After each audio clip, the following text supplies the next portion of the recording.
Hey everyone, and welcome back to the Weekend Snapshot series. This is the 27th episode, and we have been gone a month. I'm so upset about it. I told myself a long time ago that when I started these that I would be consistent with these week to week, and I'd been so good about it for 26 weeks, and life happened, and things got in the way, and it's been a month since I posted anything. I've been so upset.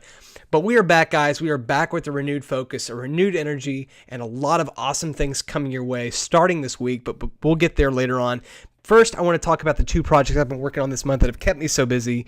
One is the funforfreedom.com website. It has been a project that has been lingering since this past March and kind of been in talks. And so I just wanted to make sure that we get that first iteration out, start testing it, and being able to edit and revise and polish from there. And so we actually did. We launched it. It is live.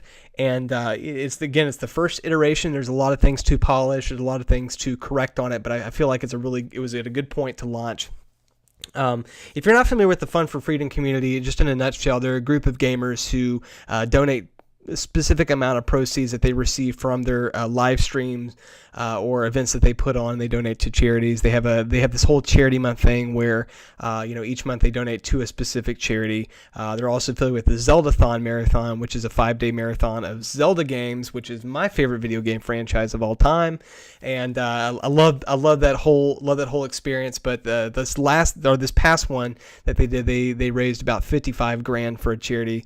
They're also going to be doing that again this winter time, and so it'll be a lot of fun. But it's really cool to be a part of this community. They're a really great group of guys and girls, and so I've just been blessed to be a part of this project. But I've been working on that. There's a lot of elements to that site beyond just a normal website. There's been a lot of front end coding, a lot of back end coding that I've been having to work with, and as well as working with 2 different APIs.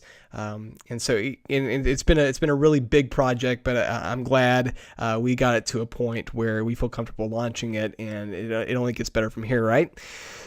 So that's been launched, and on that same note, the other project I've been working on is my Twitch streamer script, which, if you're not really familiar with, I've been working with Twitch's API, and if you're not really familiar with what Twitch is, it's an online broadcasting website where, as a gamer like myself, you can actually go in there and live stream your video games and interact with other gamers, and so it's become the standard for gaming, and so one of the things, or one of the deliverables for the Fun for Freedom site was to put together a script that could automatically pull all members from a specific team, and in this case would be Fun for Freedom. It would pull all the members and then display them on a page where you can click on them, you can view their stream, which show them whether they're online or offline, the number of viewers that are watching, their stream title, their picture, all that kind of stuff.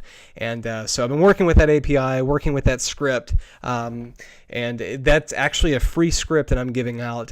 So if you're interested in doing something like that, it's on my website for free. You can download it off of GitHub. But I'm continuing to work on that a little bit as well. There's a lot of things to iron out and a lot of things to improve on it. So that script has been in the works as well, mainly to get it for the Fun for Freedom website, but also for anybody else. So those have been my 2 major projects this month that have been keeping me busy.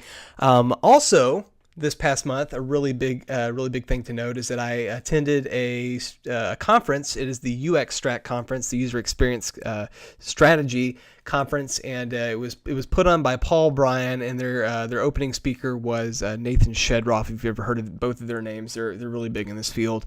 But the conference was in Atlanta, Georgia, and it was about 2 days, 3 days if you attended the workshop. It only did the 2-day conference, and I actually went in there thinking that there wouldn't be a lot of topics covered, and I didn't feel like it would be as comprehensive as it actually turned out to be. But man, there was a lot of great stuff presented, and a lot of great representatives there, people from eBay, Microsoft, MailChimp, Intuit, and it was really cool to hear some of the case studies from their particular field, and seeing their successes and what worked, what didn't work, and a lot of perspective on that. So I actually have a bunch of notes and a lot of assets from that conference that I'm going to actually compile into a video and put on my YouTube channel to share with you some of the information that I learned So you can kind of see what kind of stuff that I was able to be a part of with this conference, so that you can have some things to take home.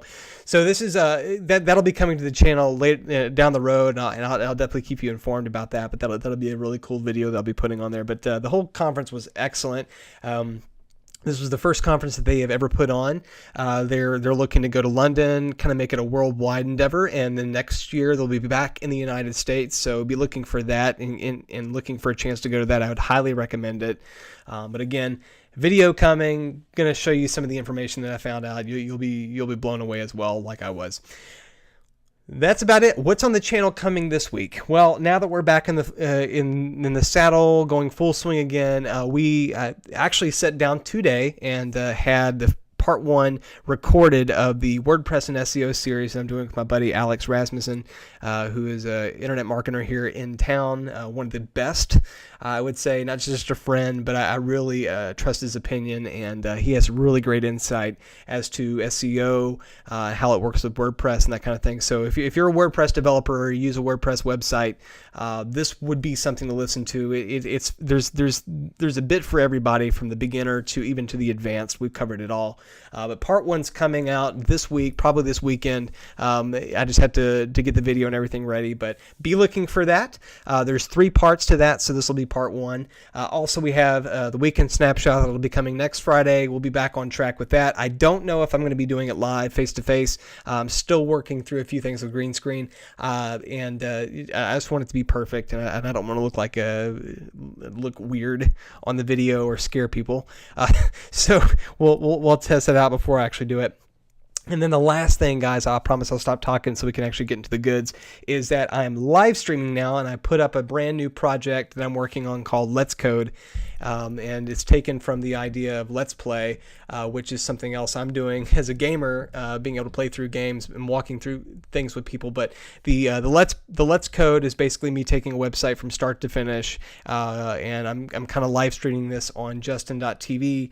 And so I'm just kind of there chatting and also building a website. So if you're ever interested in coming to be a part of it, that'd be great. Otherwise, I'm just kind of sitting there doing it for fun. But those videos will eventually go on my channel as well. So I don't know. It's just kind of fun, especially for the Fun for Freedom, because I'm actually hanging out with the guys from there. So we're chatting and talking through things. But I just thought it was a really cool idea, at least for me. And so that's something that I'm going to be doing now, is live streaming. So you just follow my Twitter account, and you can follow YouTube, and I'll let you know when I'm online and running. So that's about it for this month, and I'm ready to dive right into our web design inspiration for this week. So I came across a website called Marmoset, and it is it's like an online agency for just independent artists, and it's basically for the everyday musician. It doesn't even have to be a professional musician. It could just be some guy jamming in his apartment who wants to lay down a track and get it discovered. And so this is kind of a site built for these types of artists. But the cool thing about it is that it's a site that has a really the visuals match the experience, and the visuals match the product that they're after. And it sounds a very simple concept, and it sounds like a very obvious concept, but a lot of sites fall short of that, and I feel like this site did a really great job of bringing that in there and creating a really awesome experience. So we start off with this HTML5 video, and it's kind of capturing this snapshot of the artist, of the music, and then creating basically this idea of storytelling, which is part of what they're if you read a little bit about them, they mention that, showing this kind of the story through the music, and a lot of the music that you'll see is very indie, it's very folksy, but just kind of looking through it, you start off with this search, so it's instant discovery, right? You can browse music, you can see original music, we'll get to the browse music here in a minute, but I love the way that they set that up. But going down the page, you instantly capture the element of the music, because music is more than just sound, it's the visual. It's the reason why you get up from that CD and you go to a concert. You want to be a part of that experience, be part of the visual. So it starts off with that visual component, with that video. You can kind of come down here. They have a featured artist there. to be able to learn more about them. But again, it's capturing that element of the visual. See a little bit more about them, and you can catch a little bit more further down here. Play some additional tracks. There's some feature music that you see. Again, all visual. And it's not just visual; it's very compelling as well. Very modern. Very. There's almost that vintage quality to it, and again, that mirrors the indie and folk audience that they're promoting. But again, more just different ways of presenting these ideas, and even down to Instagram. It's just it's just a really nice done website, and it's fun to use. But the big part is kind of browsing the music and the way that they are able to filter out the searches, so you can kind of go by story mood boards, which is again, it's bringing that whole design element into it, the energy, the type of energy that you want to sort by. I'm not even sure what arc is, to be quite honest with you. You can kind of go by duration, whether there's vocals or not, what types of instruments are used. It's really cool. Like, you can really get granular with this, but it's really cool. I really enjoy this website, even the layout, the visual component, and I believe it is responsive, as you would expect. But go check that site out. It's really cool. The layout's really nice. I enjoy it. And that is my design inspiration for this week. So for jQuery plugin this week, we have Vex, and it was actually introduced to me by a buddy of mine who was sitting across the table from me at work, and he was looking at this, and he said, "Hey, you got to check this out, dude. Check it." And so he sent the link over, and I looked at it, and I thought it was a really cool solution for your everyday dialogues that happen on your site, like, prompts, confirmations, those little pop-up windows. This is a great replacement for those, as well as you can even adapt it to do any kind of login type scenario, which we'll see here in the demo. I'm just going to kind of go through this to show you, but it has the modern CSS animations baked right into it. There's a lot of configurability when it comes to that with this. So that's another way that this feature is a little bit this plugin is flexible. You can see the examples of the alerts and the confirmations and the prompt windows that come up. Really nice touch. It's very subtle, and it's just really smooth. And that's what I really love about this particular script. It is small, minified. It's about 6K. And there's a whole API for this, and if you want to adapt to fit your needs, I'm sure it's there. If you actually go on GitHub and look into the documentation, there's a whole section on their API and advanced techniques for this. A couple other things to bring out about this particular script is that it's responsive, so the styles are already built into it for it to be able to handle mobile well. Again, as I mentioned, it's about 6K. It's small. It depends only on jQuery, and the browser support for this is IE8 and above, with, of course, all your modern browsers with full support. So if you haven't already, give this plugin a check out and see if you can't use it on a project of yours. But that is Vex. So for web app this week, I wanted to bring up simple.com. This actually isn't a new site that I came across this week. I've noted about it quite some time, but since they did the site refresh, I came back, gave it a little bit more thought, and really fell in love with the concept. I've been really frustrated with my current bank and some of the limitations that it has, even from the online banking perspective. And I felt like this would be a viable solution for that. And again, not to be corny, but it really is simple. I was invited by a buddy of mine, went on there, played around with the interface, played around with the functionality, and it really is quite simple. And the whole concept is very consistent with the way that I like to manage my finances. And the whole premise behind this is that you can actually compartmentalize areas within your finances, so you can dedicate a certain amount for this, certain amount for that, certain amount for that, in a ways to create a budget, a real-time budget, and then being able to come up with a number to say, hey, this is what you can spend this month, which they've trademarked as their thing of safe to spend. So you can actually set goals. Again, you can kind of compartmentalize your finances, and then being able to have a certain number that you can spend a month, which is kind of cool. Some other cool things is you obviously get a Visa card with it, so you can use works and functions like any other bank. There are ATMs. I think there is like a $2 finance fee for using an ATM. Apparently there's 55,000 free fee ATMs out there that you can just pull money directly from. So that's kind of nice. There's a photo check deposit. So you can just take a picture of your check, deposit it straight into your account. And you can, of course, send checks. There's some really cool features involved with this. There's a whole mobile app as well to kind of complement the entire banking experience. But it's definitely something worth checking out. In addition to that, they have a really clean website, a really clean support section, and FAQ. But if you come to the site, you can see the overview of the interface back there in some ways that you can actually to budget your money you need to come check it out yourself. There's a lot to it, and I don't want to spend the whole video talking about it.